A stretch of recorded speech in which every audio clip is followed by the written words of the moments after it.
کے سیکھا. اب جب یہ قبیلہ بڑھا، اب پوری دنیا میں انسانیت پھیلی تو زبانوں میں کتنا ڈفرنس آ گیا.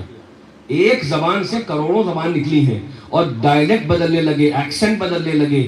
خود آپ اپنے ہندوستان پاکستان میں دیکھیے 50 کلومیٹر کے اندر لب و لہجہ بدل جاتا ہے.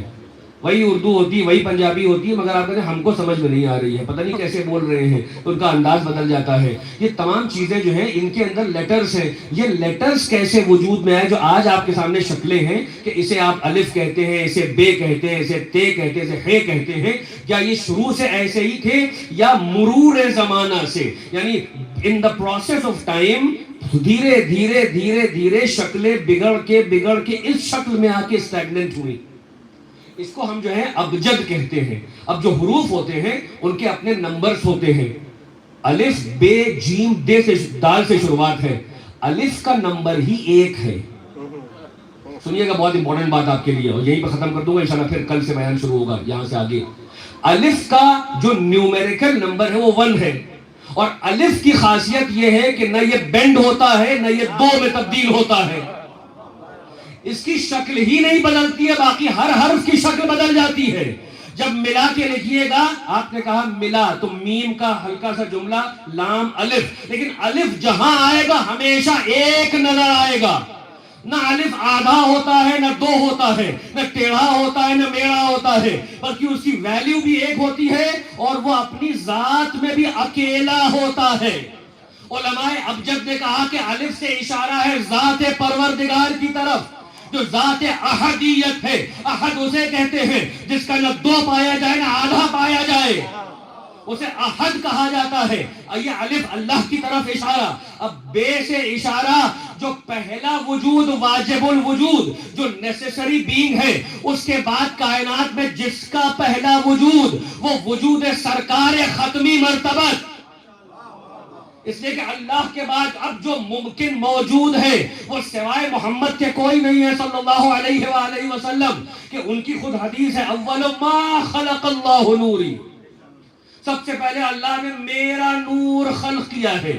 تو اب اللہ کے بعد جو آیا وہ بے آیا، مگر بے کو لکھیے ذرا سا. میں نے بے کو یوں کر کے یوں لکھ دیا اور نقطہ نہیں لگایا.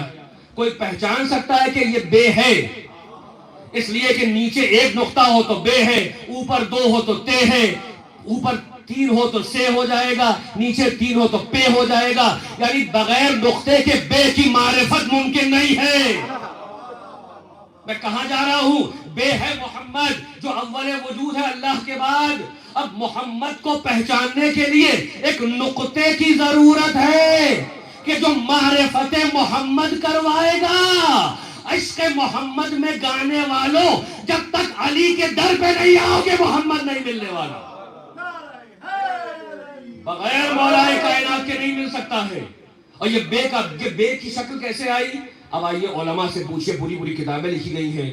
یہ جو جمل ہے جیم، لوگ جب پہلے دیکھتے تھے تو پکٹوگرافک ہوتے تھے، یعنی چیز کو دیکھ کر شکل ویسے ہی اپنے بھائی کے لیے بنا دی کسی کیو پر، کسی سٹون پر، کہ فلاں جگہ پر یہ اینیمل دیکھا ہے، کیونکہ ابھی نہ آواز ہے نہ وہاں پہ لیٹر ہے.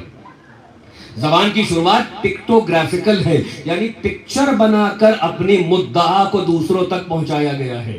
جو ما فی الضمیر ہے، جو غیب ہے، اسے شہود کی منزل پکچر سے دی گئی ہے، دکھا کے بتایا جاتا ہے. عجب نہیں کہ یہی راز ہو غدیر میں کہ ایسے بھی بھلکڑ بیٹھے تھے کہ ہم نے سنا ہی نہیں آپ نے کیا کہا، تو ہم پہنچا بھی رہے ہیں دکھا بھی رہے ہیں.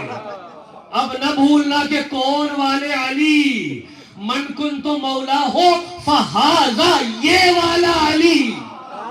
صلوات پر محمد وآل محمد.